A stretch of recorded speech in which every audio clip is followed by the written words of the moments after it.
Ladies as well as gentlemen, Papa Boris here with some more Hearthstone Arena action. Got a pretty bad pull here. My last two were Warlock and Druid, and I don't want to play that much Shaman. I want to take a little bit of a mini break from that class. So since I guess my very last run was Druid, and my last time playing Warlock, spoiler alert, sucked, let's go ahead and try to make your soul mine one more time. Okay, I have given Void Terror a number of chances, and it has sucked every goddamn time. So we're going to take the Emperor Cobra here as the only other playable in that pack. Really hate the Succubus. I mean, I guess I'll take it sometimes. Sense Demons is a bit touch and go. I'm going to take the Mortal Coil. It's a card that's nice to have, and it's very, very good when it is good. Oh no! Shattered Sun Cleric and Flame Imp and Demon Fire in the same pick. Damn it. Well, I'm going to take the Flame Imp. I think take every Flame Imp you see is a pretty good strategy for Warlock, so I'm just going to grab it. Although, passing on a Shattered Sun Cleric, man, that is heartbreak. Okay, Bluegill Warrior is interesting. If you end up going aggro, I don't know how good it really is, because you don't really want to play it on turn 2, and it's pretty weak as far as removal. Hellfire, though, is a nice out. So even though Hellfire and aggro may seem like a bit of a non-bow, it can be used to burn out your opponent. It combos pretty nicely with Power Overwhelming, and it can also be a backup in case your opponent clears you out. You know, you can clear your opponent out and then get back to business. So we'll take a Hellfire. Okay, this is a bit of an unfortunate pack. This guy's extremely mediocre. The Archmage is expensive. I don't really want to push for a control deck yet. It is fun to play Warlock as aggro, so we'll take the Stormwind Knight with Charge. It's the most aggro-y of all the cards that are there. Okay, if you're going for aggro, Fairy Dragon's awesome because it can't be targeted by spells. It can, of course, still be killed with weapons and such, but definitely the pick there over the other cards. Wolf is decent. I think the Blood Imp is more important, however. First of all, it's a turn 1 drop, and second of all, giving your stuff +1 health makes it, you know, survive some removal, resist other removal, and maybe trade against creatures. Normally, as an aggro deck, you wouldn't want to trade, but if you have to trade, of course, having +1 health is very nice. Flame Imp! Mortal Coil, nice card, but Flame Imp, that's great. Last draft with Warlock, I saw no Flame Imps. That was real sad. Okay, so the Dread Infernal, definitely a consideration here, but I think for aggro, Dark Iron Dwarf is nice, because you don't necessarily need to use it to make your little creatures trade up. You can just use it and deal more damage, which is great, while putting a 4/4 on the board at the same time. And if you need to trade up, you can just trade up, so I'll take that. Really need some more 2-drops and 3-drops. Oh, God. I don't know what to do here. I mean, this is just a 3/3 for 3. It's like, this is an epic card. It's worse than a Shattered Sun Cleric. Pirates have a weapon theme. All the other pirate cards like interact with weapons in some way, so really I'm not likely to have pirates. It really is just a 3/3 for 3. And then Twisting Nether. Now this is expensive, but it could like be a reset button in the end game. So I'm going to take the Twisting Nether, although I'm not that thrilled by it. Okay, here I could consider playing a Nightblade if I'm going aggro, but let's take Demon Fire instead for some early removal / buffs for my Flame Imps. Here we have a very interesting choice. There's been some spirited discussion in my comments about whether the Ironbeak Owl and my hatred of it, well, whether the Ironbeak Owl is a good card and whether my hatred of it is justified. Now, Ironbeak Owl has a very obvious application in an aggro deck, which is it lets you get past taunts. This has a very obvious application, though, in that it makes Mortal Coil stupendous. And Demon Fire, you know, better than usual. It doesn't make the buff any bigger, but it does make the damage bigger. So I'm going to take the spell damage over the Ironbeak Owl here, but I could take a Silence later on. Okay, these are all solid cards. The Taunt is especially quite nice to protect your early creatures, but if I'm going aggro, you win aggro with 1-drops. So I'm going to take Argent Squire because that is a very, very good one. Soulfire. These are both very solid cards. The Golem would be nice, of course, but Soulfire can finish off your opponent. A lot of Warlock spells, like Mortal Coil and Demon Fire, cannot target the opponent, so having more burn is really, really good. Okay, easy call here. Flame Imp number 3. So last time I was Warlock, I saw none of them. That really kind of makes up for it here. Acolyte of Pain. Don't need this. It's extremely passive, and Warlocks already have card draw, so I hate to play this. This, though, for extra spell damage, making my Soulfires bigger, making my Hellfire bigger, could be good. So although he's also very passive, he does have extra health, which is important, making him a bit more survivable, and then the spell damage could be more useful. Again, I still don't want to take that Bluegill Warrior. Hate the Succubus a lot. Honestly, I'd rather just take a Direwolf Alpha to give buffs to my stuffs. Okay, oh boy, this is a tough call. So this is where my lack of knowledge for aggro might hurt me, because the Bear is awesome, I think, as a 3-drop in an aggro deck, and I could use some more 3-drops. I currently have this, which isn't that aggressive, and this. This is great because it means that if your opponent drops a big creature, let's say it's Shillwind Yeti, You put the Iron Fur Grizzly down, and now the Yeti can't kill any of your aggro stuff. It has to run into this bear, so your Leper Gnomes and your Urgent Squires and whatnot can just hang out and keep on attacking. But I think you need to have more 1-drops than what I currently have. I just got like 5. Yeah, I think we're going to take the Leper Gnome. This is a very, very good aggro card, of course, because of the damage that's on it. Okay, so interesting choices here. The Panda, I'm not sure how that really works. I don't think that works very well for an aggro deck. This doesn't seem to have any synergy. Nope, really none whatsoever. We'll take a Wolf Rider. I could use some more 3-drops. If I play against mages, this is probably going to be like a bad removal spell, because obviously with the 1 health, it's not doing so good. But note that the Blood Imp would kind of make it survive against a mage's hero ability, and against other classes, I can just play it as a 3-mana 3/1 that runs in and deals the damage right away. Not thrilled to have it, but I think it's the best. Here, we'll just take the only playable card, the Blood Knight, this Murloc War Leader. I hate how it can buff your opponent's Murlocs. I currently have none, and this actually could be a combo with my Argent Squire, so it's nice to see here. Okay. Well, Shadow Flame, I've taken it in my last couple of Warlock drafts and pretty much never used it. It's, doesn't really work. It doesn't damage your opponent. The Demolisher might actually be what I have to go for. I don't like this card, but if my opponent is attacking this, he's not attacking my aggro creatures. And if he leaves it alone, it deals a lot of damage. Void Terror, I still just don't see how this really works without being a total YOLO moment. So we'll take the Demolisher, I guess. That seems to be the pick. Okay, Panther actually, for an aggro deck, is great, because it's 4 damage, and if you're just going for the opponent's face. The Novice Engineer is good too. It's nice with the Dark Iron Dwarf, if you can buff it up. I could even consider playing this just to go balls to the walls aggro, but we got a decent number of 1-mana creatures. What is this? 3, 4, 5, 6? I guess I could use another one, but I think I would take the Novice Engineer over the Raider. So do I take this Panther is the question. I'm getting up to a lot of 3-drops here, which I don't really like, and not very many 2-drops. So we'll take the Novice Engineer just to have things to play on turn 2 and keep the engine going. Okay, now it's nice to take some endgame creatures. So like the Frostwolf Warlord, for example, could be nice, or the Boulder Fist Ogre is a bit safer, just in case, you know, it does drag out and I don't have anything going on in the endgame, just to not have like a big creature or 2 to finish off the opponent with. But Shadow Bolt is also worthy of consideration, because it can clear out the way. Hate to pass on a Frostwolf Warlord there, but I'll take the Shadow Bolt. I think it's nice for clearing out your opponent's creatures. Okay, I don't want another Cobra. We'll take a Mana Wraith. It slows me down, but it also... Well, hang on. It does slow me down. I don't care if I'm playing 1-drops. The Mana Wraith should be alright. I don't think I want any more Cobras. Okay, so now I'm looking for something big. Here I think I'm going to take the Vengeful Mercenary. It's nice to have some, you know, quote-unquote finishers. Well, it would be nice to have a second Leper Gnome as well. And while I would love to replace some of the cards in here with a Leper Gnome, like, at the drop of a hat, I would replace this Wolf Rider with a Leper Gnome and, like, this Demolisher. And probably this Mana Wraith, which are rares. But anyway, it's nice to have some kind of finishers so that you start to overwhelm your opponent. He thinks he's got things under control, and you drop the Vengeful Mercenary for the kills. And actually, I could take this as a generic 2-drop, but let's take one more. I saw so many of these in this draft. We'll take one of these for some extra damage, and just to have a 6/6 in the deck. It's nice to have a handful of creatures. Sanjin Shieldmaster, definitely great. Earthring Farseer, good as well for the healing, but I think 1 Power Overwhelming, used almost certainly just for 4 extra damage, is important to have. Young Dragonhawk. This is a shitty pack, actually. This is horrible, because it's shit creatures, and the Gurubashi is a terrible 5-drop if you're trying to go aggro, because it only starts out with 2 damage.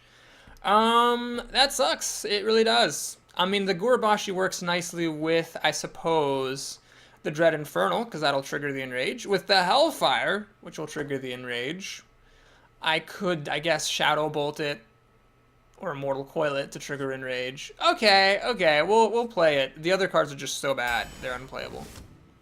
Okay, 2 good creatures here, the Berserker and the Crusader. We'll take the Berserker as the best 2-drop in the game. And this guy's great to buff your cheap stuff. Oh man, I would love to take another Defender of Argus over some of this junk trash, like some of these junk rares here that I picked up.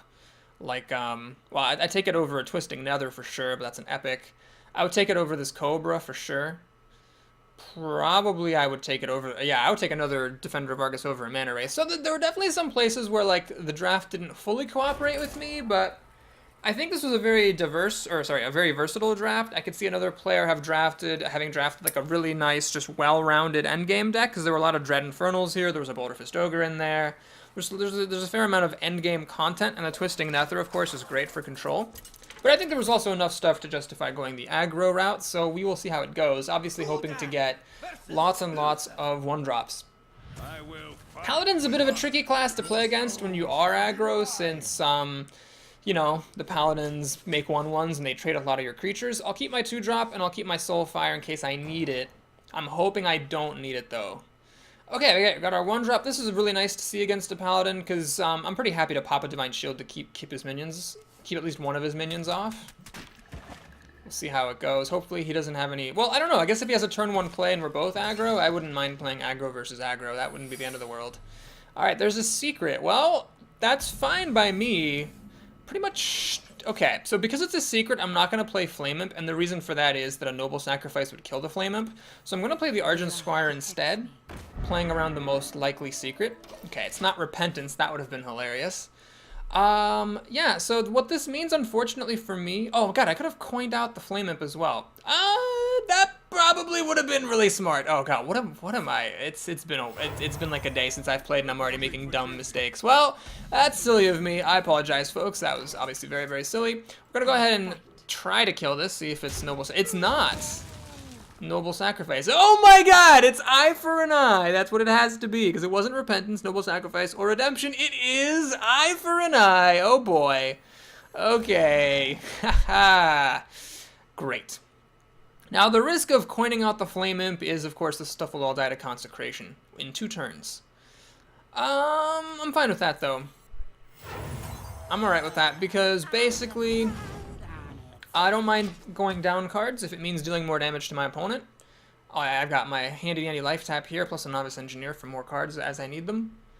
And that's just fine by me, basically, if he does do the Consecration thing. This Eye for an Eye is just one of the most terrible cards in the game. Automatically makes me think that my opponent's a new player, because it's just such a bad card. Although, reasonably, like, a good player might take it in a really trash pack. This was actually something that we discussed in the comments, my readers and I. Is the fact that you might take Eye for an Eye in some circumstances over some other bad cards. Okay, anyway, so this guy, I could Soulfire, but honestly, I'd much rather just use one of my existing creatures to do it, because again, everything's dying to Consecration next turn, so let's just go ahead and get rid of the Flame Imp, the reason being that this guy's untargetable, so obviously that's the one that you want to keep around. We'll swing for 4 damage. Eye for an Eye, baby. I'll play Novice Engineer. I don't care if this dies to a Consecration, because it drew me a card, of course. Sadly, I've already popped the Divine Shield, so no crazy Blood Knight action for me. But if I get lucky and if he doesn't have a Consecration, maybe he plays his own Divine Shield creature, like an Argent Protector. Nope, not a chance. Reporting for duty.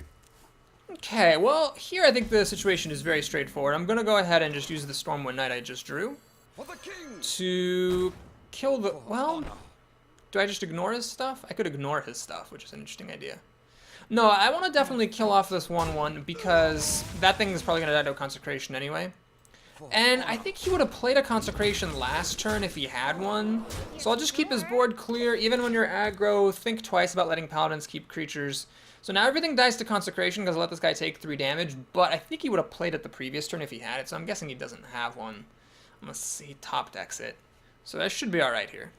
Alright, Hammer of Wrath, no Consecration. I'm really happy when you're an aggro deck. This is great to see because, yeah, he goes up a card on me, but that took his entire turn, so I'm dealing more damage to him, and that's just awesome. Okay, alright, cute trick here. What you do here is you play your wolf, then you attack, and then you insert the charging creature, and then you get to use the wolf's bonus twice. Now I am extending a little bit against Consecration, but again, he would have definitely played it last turn if he had it, so unless he top decks it, he's fine. Okay, he did top deck it off of Hammer of Wrath, it looks like. That was the second card here. So we got the Consecration. Well, not the end of the world. We can keep on trucking. I only need to deal 8 damage to him, and I will kill him. Let's go ahead and Mortal Coil this thing. Don't let Paladins keep creatures. Demon Fire is, well, it's not that great, unfortunately, because it cannot deal damage to the opponent directly. The only way it can be used as direct damage is if you have a demon on the field and you can buff the demon, but if you don't have that, it's just creature damage. So I can catch up on cards. The real issue that I might run into here is if my opponent just gets such an overwhelming board presence with all of his mana that I can't get any creatures to stick on the board, then I would be in a lot of trouble. But hopefully it doesn't happen. This I don't really mind too much. I can Demon Fire it. True Silver Champion, I don't like seeing that at all, unfortunately, because that kills my creature. Shit. I don't really want to play Defender of Argus. Well, I hope I draw something that I can actually play next turn that isn't Defender of Argus. Flame Imp. Okay. Well, let's think about this. I could Flame Imp, Defender of Argus, and Demon Fire to make it a, let's see, 4/3. 6/5, so it would survive True Silver Champion, then I could Soul Fire this thing. And then have like a 3/3 and a, what did I say, 6/5? He could alter Peacekeeper, and then I'd be sort of out of tricks. What's my other option? Well, I could play the Flame Imp, Defender of Argus, Demon Fire this thing. Keep my Soul Fire on hand. This would be a 4/2. I could kill it with True Silver Champion, go down to 7. I'd hit him with my Defender of Argus down to 4. I mean, technically, then I do win the game if he doesn't have any further disruption. So do I open myself up to an Elder Peacekeeper? Well, I'm kind of vulnerable to Elder Peacekeeper either way, so I guess I might as well keep the burn in my hand. So yeah, we're going to go ahead and Demon Fire this thing, play Flame Imp, and play Defender of Argus. This is definitely getting hairier than I would like, and here's where the Twisting Nether is biting me a bit. This could have been, I think, a 3/3, and I would much rather have just had like a 3/3 for 3. If I lose the game, it'll be because this was not a card I could actually use. I mean, I still could like stay in the game, I guess. And I've got some endgame in here. I've got that Ventrico Mercenary. I've got the, I have one of the, what is it? Dread Infernals, which would be good to see. But, not feeling too great about this. My opponent was able to hold me off enough. To be fair, had I coined out a Flame Imp on turn 1, I would have done 3 extra damage. I just coined it out a turn later, so he'd be at 6 health right now. I mean, I would be winning the game trivially. So basically, this was my game to lose. I just had a brain fart on turn 1, and that cost me. Okay, well, let's see if he has removal for this. Fuck! Oh, no, it doesn't matter. That's just a Blessing of Wisdom. I don't really care about that. I don't care if he draws a card. I just want to attack him. Well, that's good, because he wouldn't put a Blessing of Wisdom on this if he were going to kill it. Oh, man, we're going to steal a win here. So I made a little bit of a misplay there. Not coining out a Flame Imp on turn 1. Thankfully, I didn't have to pay for it in this first game. So we get the win with the Soul Fire. And we made a mistake. We learned from it. Don't forget on turn 1 to coin out your Flame Imp. Now you have to be a little bit thoughtful, to be fair. If you're up against a warrior, you got to really consider Cleave. If you're up against a shaman, you got to consider Forked Lightning, and then you might not want to coin out a Flame Imp in all circumstances. But against the paladin, you should absolutely coin a Flame Imp out, no question about it. Okay, that was a bit of a tough game. Made a slight mistake. Still won it in the end. That's great. As always, I'm going to do just the first couple of games in this first video, and then if you want to see how the rest of the arena goes, then stick around afterwards. In an upcoming video, I'll show you the rest of how this arena went. Honestly, I think this deck's pretty decent. Like I talked about in the beginning, it could have been a little bit better. It could have been a little bit more finely tuned to be an aggro deck, but it's still totally fine. Okay, this is a great starting hand, honestly. I'm going to play the Argent Squire first, because with the Wolf to back it up, it's kind of incredible. If my opponent were to play a 3/2 of some sort, or coin into any kind of a 2-toughness creature, I would totally just play the Wolf. Buff this, kill the 3/2, pop the Divine Shield for that, and then that's awesome. So like this, perfect. Does he have a coin for another Flame Imp? No, he does not. So he's just got the one thing. Mana Wraith, you're nice and all, but this is pretty good. I fight. Now, again, if you're wondering why I didn't just attack my opponent directly, I think that you really have to take it on a case-by-case basis whether or not you trade creatures or not. I think it's worth it to take a Flame Imp off, because I don't know yet which of us is more aggressive. It might be that I am like gonna have to play a little bit more of a controlling style. It just depends on how the game goes. So, you know, you have to take it on a case-by-case basis, basically, whether you trade or whether you attack. Now, we're starting off pretty aggressively. Let's go ahead and play Blood Imp, and then let's play this Mana Wraith. So, my main concern here is Hellfire, which does kill everything that I have. Oh god, why did I just extend so hard against Hellfire? This smells like a Hellfire. It's a Hellfire. Yeah, sorry, Robes. I just had like kind of a bit of a brain fart there. The Mana Worm I should have kept in my hand. This sucks balls. And this being not a 3-3 really sucks even more balls. Dark Iron Dwarf sucks balls. Well, everything is terrible. And nothing is good. Is kind of what's happening here. I really shouldn't have played out against a Hellfire. I just totally forgot about that for a moment. Anyway, it's not that this game is over by any means. It could still go in my favor. I think here I'll drop a Gurubashi. It is fragile. It'll die to, like, well, pretty much any removal spell or a Dark Iron Dwarf, because this guy deals so much damage, but he needs to take it out right now, or else he'll be in trouble. This guy was even more fragile, I think, because this thing only needed 1 more damage to kill it. Well, he had a Shadow Bolt. He can go suck a dog. Oh, this really sucks. Oh my god. Flame Imp. Well, let me draw a card. Let's see what we got. Mortal Coil. Ah. I really need my Kobold Geomancer here. Alright, we'll go ahead and play out. So it's not a good situation. I've got a little bit of a life advantage, but he's got a big card advantage. If things go really out of control, I do have this sort of reset button, but he'd have to overextend a lot without killing me at the same time in order for this to be super effective, because it is going to take my whole turn, and then he can just rebuild afterwards. This is probably like less effective against Warlocks than like anybody else, because he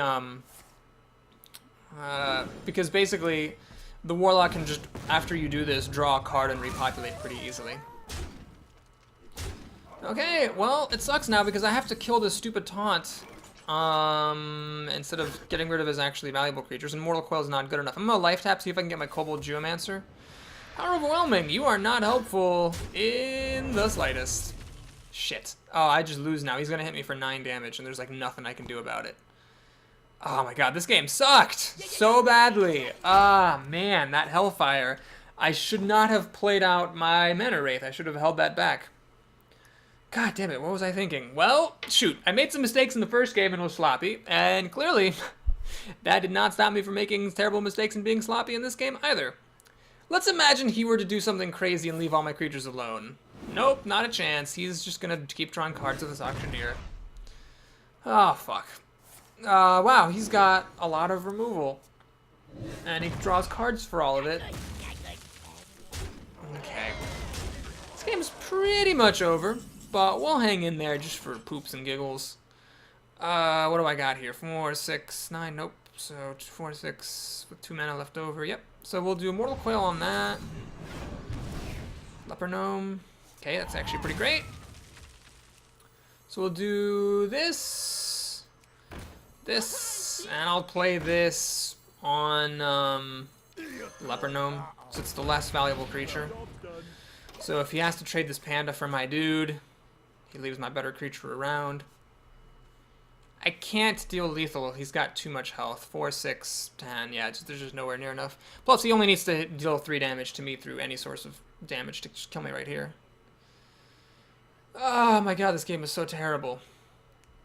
So terrible. So many possibilities.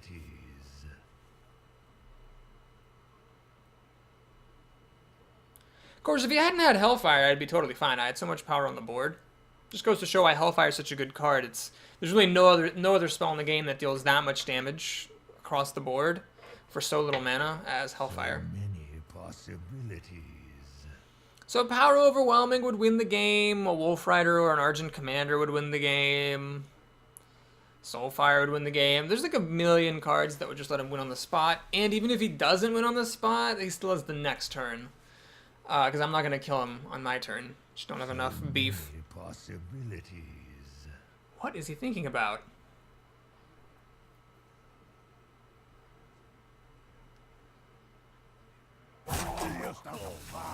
Okay, so he needs 1 more damage to kill me. How many Shadow Bolts do you have? Jesus! That is ridiculous. Oh my lord. Okay, well, nothing really to think about here. I have to kill everything he has. I can't kill him. 2, 4, 10 damage. 6 plus 4, 10. Yeah, I don't have enough damage to kill him, so we have to do this. We have to do this. I can't life tap anymore. Unless I want to die, so he just really needs any damage, and it's over. Even if he doesn't kill me, I still, like, I'm really far away from killing him. Dread Infernal, that is a classy way to finish off a Warlock. Okay, well that sucked a giant schlopping load of donkey balls. I always hate losing mirror matchups, it's just so shameful, but I misplayed, and I also think my draft was not quite as good as it could have been, given that I was going for aggro. But that is that. If you enjoyed the video, please like and or subscribe, and I'll see you soon for some more Hearthstone Arena action. Till then.